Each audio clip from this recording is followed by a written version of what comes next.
Marie Osmond, the face of innocence in American showbiz, the angelic voice of a generation, the smile that lit up every living room in the 72nd. She was America's sweetheart.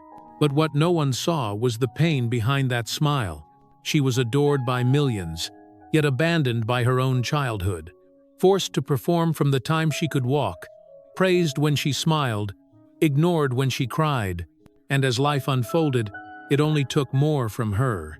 A child turned into a brand, a mother who buried her son, and at 65, a woman who made the unimaginable decision to leave nothing behind for her children, not because she didn't love them, but because of everything she had learned through pain. This is not the story of fame. It's the story of a woman who carried the world on her shoulders and smiled anyway.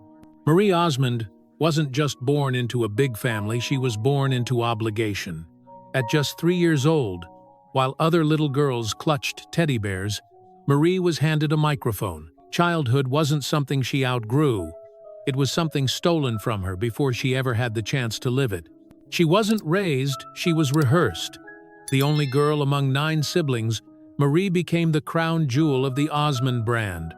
Her life wasn't hers. From the moment she could walk, she belonged to the spotlight, to the rehearsals, to the audience. While other children played hide and seek, she memorized lines. While they rode bikes, she perfected harmonies. There was no room for scraped knees or giggles, only perfection, only production. And when she asked to play outside, her mother's answer was ice cold. No, you have work to do. Later in life, Marie would say, I felt more like a product than a child. That wasn't a metaphor, it was her reality. At just 11 years old, Marie was sent to Japan for what should have been a thrilling commercial shoot, but it turned into a nightmare. The boat she was on capsized. She found herself drifting alone in shark-infested waters, blistered by the sun, dehydrated, terrified. Most children would have been sent home, wrapped in blankets and comfort. Marie, she was dragged straight back into the recording studio. No time to heal. No questions asked. No one cared. I was covered in burns, she recalled. But they told me to smile and sing. That wasn't just showbiz. It was cruelty dressed in costume. This was the price of fame, and Marie paid in silence, in scars, and in smiles that weren't hers. Marie Osmond wasn't raised in a typical home. She was raised in a factory of perfection. Her parents, devout Mormons, didn't just expect excellence, they demanded it. Every Osmond child was pushed to the brink, mastering instruments, memorizing routines, training each other like clockwork. There was no joy in childhood, only duty. When Marie once asked if she could play outside like other kids, her mother's response was chilling. "Number, you have work to do." She wasn't seen as a daughter, but as a pillar of a dynasty. Her name became a brand, her life became a performance, and her emotions, irrelevant. She later confessed, "I wasn't living, I was functioning." It wasn't love that shaped her childhood, it was control. At just 15, Marie became the glowing face of the Donnie and Marie show, a teen idol adored by millions. But behind the lights, she stood beside Hollywood's most glamorous women and felt like a child in a costume, pretending to belong. That illusion shattered when studio executives gave her a brutal ultimatum: lose 10 pounds or risk cancellation. She was already 103 pounds, but she obeyed, starving herself down to 93, living on lemon juice, cayenne pepper, and maple syrup. Not a diet, a punishment. She fasted for days just to fit into costumes that felt more like cages. That's when control turned into obsession, anorexia, bulimia, and silence. "They called me an embarrassment," she later admitted. "At 103 pounds, I didn't want to eat. I didn't want to feel." Her perfect smile became a mask, hiding a body screaming for kindness. Long before Hollywood demanded perfection from Marie, something darker had already taken root. In a quiet, trembling voice on national television, she revealed a secret kept buried for decades. She had been physically abused as a child. "I thought I was different," she said, reflecting on a time when she questioned her own worth, even her right to exist. The wounds weren't just physical, they were spiritual. They whispered lies she carried into adulthood, that her value was conditional, that love had to be earned through performance, that pain was normal. Her obsession with thinness, with control, with always smiling, it all traced back to this, a childhood not only taken, but violated. And yet, she never told, because like so many girls who grow up in silence, she was taught to smile through the suffering and never make anyone uncomfortable. As the Donnie and Marie show dominated prime time, the world saw a radiant teenager with a perfect voice and flawless smile. But off camera, Marie was vanishing. She wasn't living, she was disappearing. Every laugh was scripted, every outfit a disguise, every compliment a reminder that no one really knew her. Inside, she was crumbling. Her voice outside the studio was muted, her body punished, her emotions erased. She wasn't allowed to be tired, or sad, or human. Marie later said, "I learned how to disconnect, from joy, from rest, from myself." But somehow she didn't break. She adapted. She survived, not because she was unshakable, but because she had no choice. The audience cheered, but no one heard her soul screaming behind the curtain. Beneath the spotlight, Marie longed for something real, love without pressure, without applause. But every romance she reached for slipped through her fingers like sand. She adored Michael McDonald's calm spirit, but their paths never truly crossed. Her time with Andy Gibb felt sweet, almost innocent, but addiction stole him away before love had a chance. With David Cassidy, the chemistry was electric. On paper, they were perfect. In reality, it was chaos, two stars spinning too fast in opposite directions. Then came Steve Craig, her first husband. She was only 22, hoping marriage would mean safety. A son was born, and for a moment, she believed in calm. But 3 years later, it crumbled. "I felt like I failed," she confessed, "not just as a wife, but as a mother." Marie kept searching for grounding, for quiet, for someone who saw her, not the brand, but love, like everything else in her life, seemed just out of reach. In 1986, Marie married Brian Blosill. For over 20 years, they raised a blended family of 8 on the outside. It looked like she had found her haven, but inside, the cracks ran deep. There was love, yes, but also silence, distance, emotional exhaustion. "I was tired of pretending everything was okay," she later admitted. It wasn't, ugh. Marie was juggling a demanding career, 8 children, and a marriage slowly collapsing in quiet heartbreak. No public fights, no scandals, just years of fading connection. By 2007, it ended. Not with a bang, but with weary surrender. It wasn't just the loss of a marriage. It was the death of a dream she'd clung to for decades. And once again, she found herself alone, this time older, heavier with grief, and still carrying the weight of a mother's love. By 1999, after the birth of her 7th child, Marie's body moved, but her spirit didn't. She wasn't just tired. She was vanishing. "I couldn't function. My body ached. My arms wouldn't move," she later shared. "And my thoughts terrified me." What many called baby blues was actually a dark, sinking spiral, postpartum depression. One day, she quietly left her home, left her children with a sitter, and just drove. No plan, no destination, no certainty she'd ever come back. When she finally returned, the diagnosis came: clinical depression. But the real wound was deeper. This was a woman who had survived fame, shame, pressure, heartbreak. But this broke something inside her. And yet, she kept going. Not because she was healed, but because she still had children who needed her. In 2006, headlines exploded. Rumors swirled that Marie had attempted to end her life. The tabloids were merciless. The truth? She had blacked out from a bad reaction to medication. But no one waited for facts. The world judged. The press speculated. And Marie, already drowning, was now gasping for air under public scrutiny. She could have lashed out. She didn't.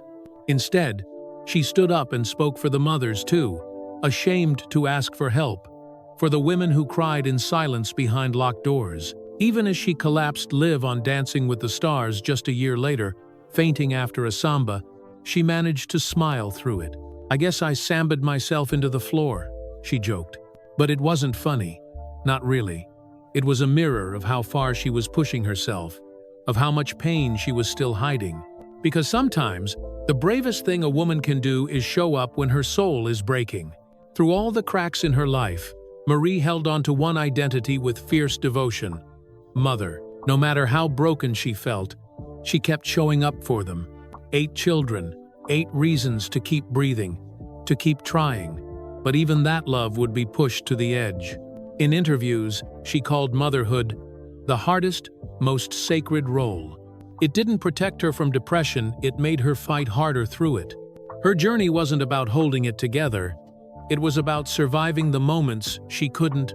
"It breaks you," she said, "but it rebuilds you too." End quote. And Marie, brick by brick, rebuilt herself not with ease, but with honesty. She shared her pain not as weakness, but as proof that healing was possible. She became a lifeline for the unheard, not as a star, but as a woman who refused to disappear. It was a cold February evening in 2010. Marie was preparing for a performance with Donnie when she noticed a missed call from her 8-year-old son, Michael. She never got to call him back. Minutes later, the phone rang again. It was the coroner. Michael had fallen from the 8th floor of his apartment building. No drugs, no alcohol, just silence. The official report said, multiple blunt trauma. But what really killed him was something far more invisible: hopelessness. Marie's world shattered. He had promised her he wouldn't do anything drastic, but depression doesn't always wear a warning sign. It hides behind, "I'm fine." Later, she found his note, his final cry. He had been bullied. He felt alone. And worst of all, he didn't tell her. So she couldn't save him. Marie said, "He promised me, but I didn't know. I didn't know." The guilt buried her. The pain rewrote her soul. For days, Marie couldn't eat, couldn't sleep. The world became a blur of tears and silence. Her heart was screaming, but she still showed up. Just a few days after Michael's death, she returned to the stage. "The only reason I went back to work," she said, "was so I wouldn't sit in a room and cry all day." Behind the makeup, behind the lights, she was a mother shattered into pieces, pretending to breathe just long enough to survive another day. On Oprah, she confessed, "There were times I'd drive and think, would anyone really miss me?" Not because she wanted to die, but because the pain refused to stop. In 2018, she finally spoke the words so many are afraid to say.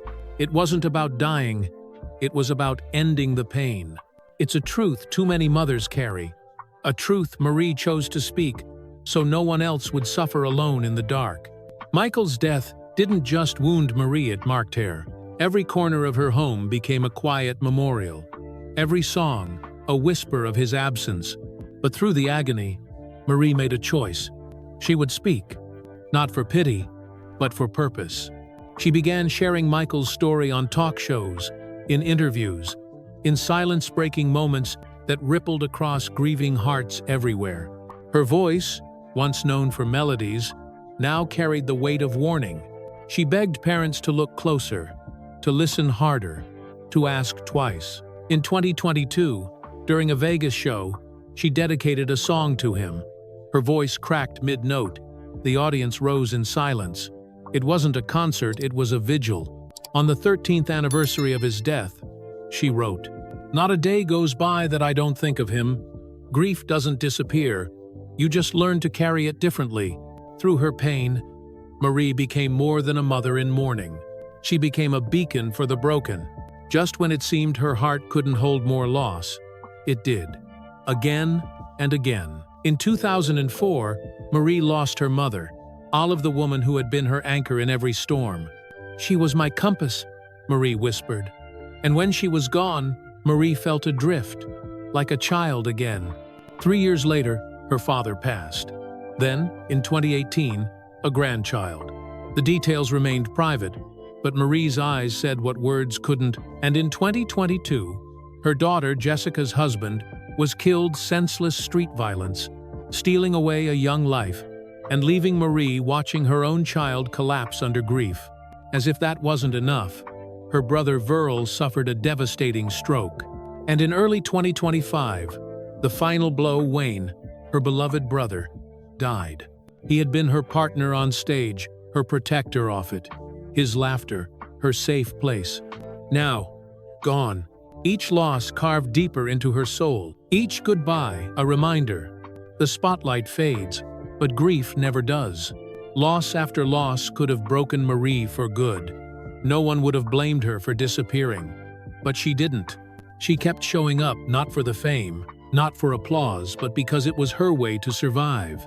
"I've learned," she said quietly, "that the heart can stretch farther than you think. It breaks, it bleeds, but it also holds space for healing." She wasn't the bubbly teen idol anymore. She was a woman weathered by sorrow, yet glowing with something deeper than fame. Resilience. Every performance now carried weight. Every word, history. She didn't just sing to entertain, she sang to honor, to remember, to keep breathing. Her life became less about legacy and more about love. Love for those gone, love for those still here, love for herself. Far from the chaos of Hollywood, nestled in the quiet deserts of St. George, Utah stands a home that breathes with memory. Marie has lived there since 1999. It's more than a mansion. It's a soul stitched together with grief and grace. Inside are rooms filled with echoes, family photos, handwritten lyrics, pieces of those she's loved and lost. There's a studio where she still records, not for charts, for healing. Outside, she walks and laughs with her grandchildren, trying to outpace them on bikes. Being a grandma, she smiles, is the best role I've ever had. Her focus now isn't on beauty, but presence. She doesn't chase youth. "The lines on my face," she once said, "are the roads I've traveled. And every road, every scar has led her here, to a home not made of walls, but of strength earned through survival."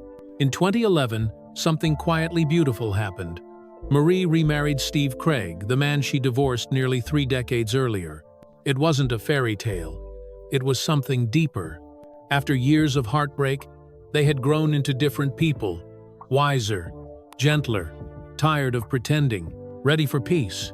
They chose to marry on May 4th, a date that held sacred meaning, the birthday of both Marie's beloved mother and her late son, Michael. It wasn't just a wedding. It was a way to bring the ones she'd lost into the love she'd finally found again.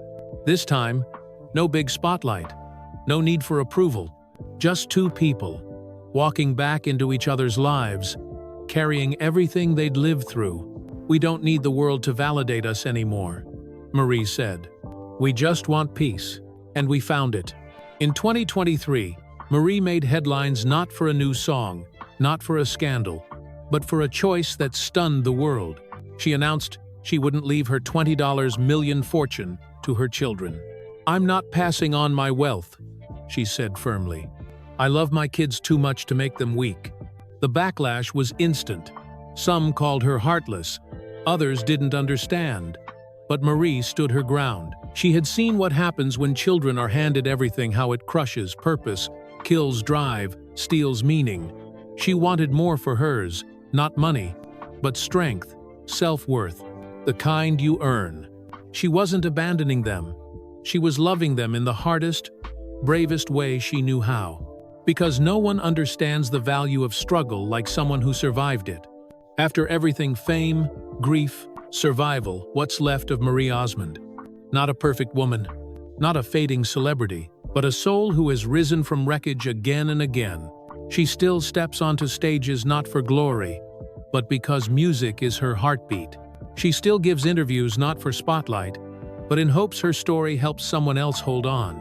And in the quiet of her Utah home, she still lights a candle for Michael, still sings his favorite songs, still folds his memory into every lyric she breathes. "I pray when I can't stand," she once told a friend. "I cry when I must, but most days, I just choose to love a little more. She no longer needs to prove anything to the world or to herself. Her life is not perfect, but it is powerful. Marie Osmond's greatest gift isn't her voice. It isn't her fame.